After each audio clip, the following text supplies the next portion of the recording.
Dollars come down, but interest rates are still high. Inflation is apparently low and declining. The economy is still strong. In that sort of environment, gold is not the asset of choice. Now, I think that's shifting as more and more people see that, either they see more and more people are beginning to see that the economy is slowing, and the unemployment rate going up in the US 4 months in a row is one thing. And of course, the most important thing is Jerome Powell's speech on Friday at Jackson Hole, where he said the time has come to change policy, to shift policy. So the expectation is for an interest rate cut next month. And typically when the Fed first cuts interest rates, you see gold, gain traction. So I think over the next month, we're going to see more and more individuals and retail start moving into the gold space.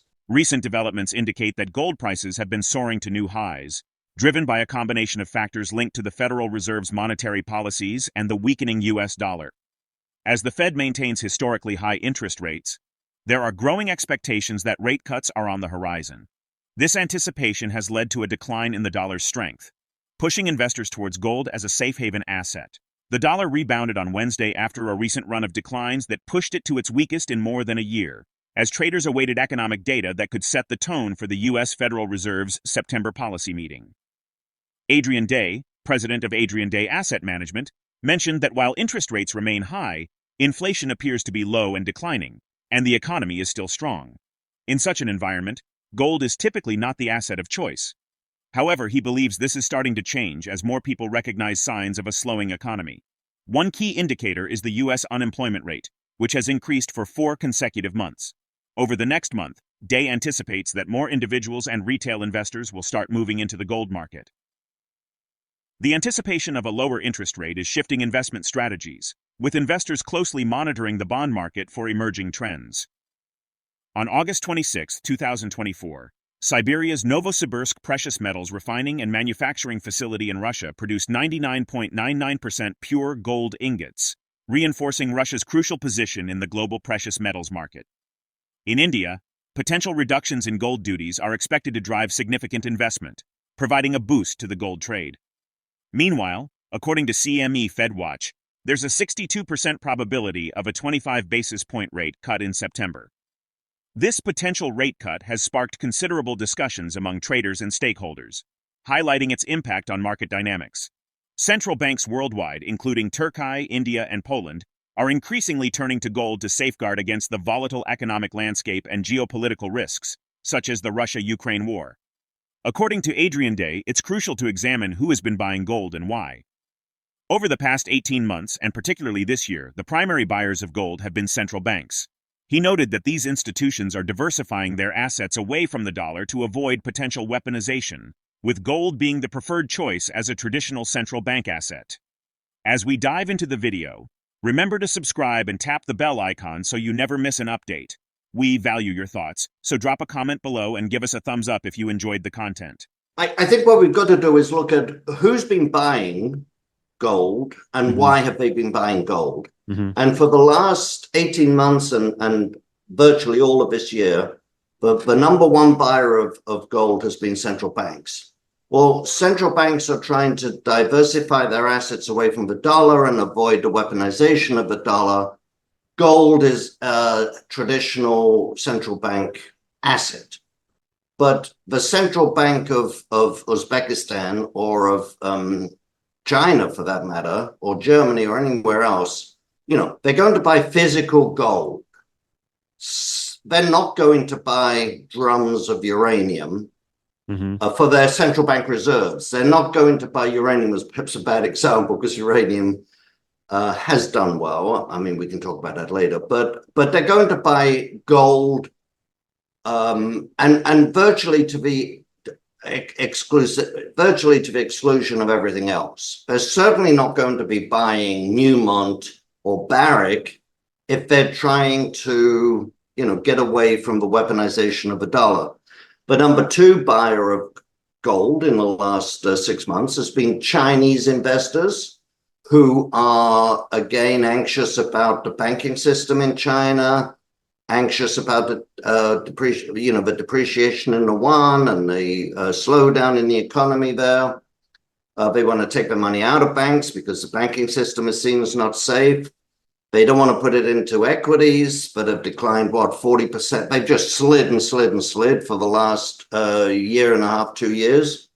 If you're looking to protect your assets, you don't go there. They're not allowed to buy crypto. So gold, which has been a historic store of value in China for Chinese people, is the natural place where they turn. Again, a Chinese investor trying to protect himself against a slowdown in that economy and the depreciation of the yuan is not going to start picking up North American gold stocks. I mean, typically, Chinese investors don't buy a lot of gold equities anyway, but particularly North American gold stocks. And so if you look at who's buying and why they're buying, it makes absolute sense that most of the money has been going into gold, physical gold, not into silver, not into gold stocks, not into other commodities. That all makes sense.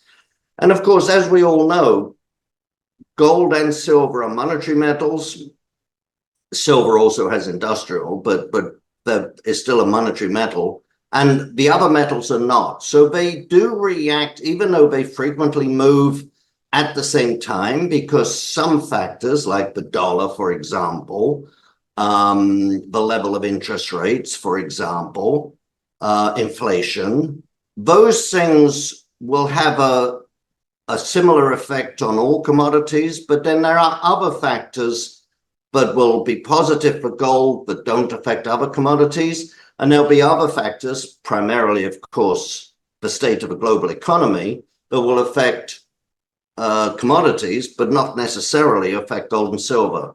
Unlike gold, silver has shown resilience, trading at $30. Silver's dual role as both a safe haven asset and an industrial commodity has helped maintain its upward momentum.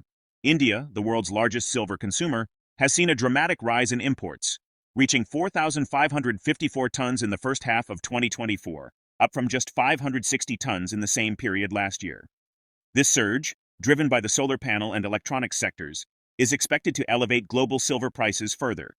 Adrian Day pointed out that despite the differences between silver and gold, silver generally tends to move in tandem with gold in response to monetary factors, providing investors with a best-of-both-worlds scenario. He noted that year-to-date, silver has slightly outperformed gold, making it an attractive investment both as a commodity and in the form of equities. Now let's redirect our attention to a video. Everybody focuses on the differences between gold and silver on the demand side, and they are very significant, particularly with solar panels, because solar panels, I think, are going to probably continue their growth pattern, and the silver that they require is a meaningful part of the total silver market. Remember also that at the moment, a lot of solar panels, they don't last forever.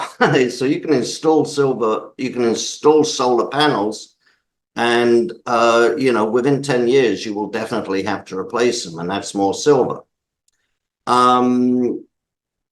There's also differences, of course, on the supply side. And the difference is important on a long-term basis, and it's important for how it affects the market. Let's say 30 years ago, 25 years ago, the majority of silver production was from primary silver mines. Today, at maximum, it's 30% of worldwide silver demand comes from a primary silver mine. And a primary silver mine might be a gold-silver mine that's 50-50. But most silver today is byproduct silver, and it's byproduct, not a gold, but it's of gold mine, but it's byproduct of lead or zinc. Now, this is really, really important, because what it means is that the silver supply does not respond very well to changes in the demand for silver and the price of silver. If silver goes to $30 tomorrow, your lead miner in Bolivia is not even going to think about expanding his lead production because he's got 10% byproduct silver. The zinc miner in Peru is not going to produce more zinc just because the price of silver goes up.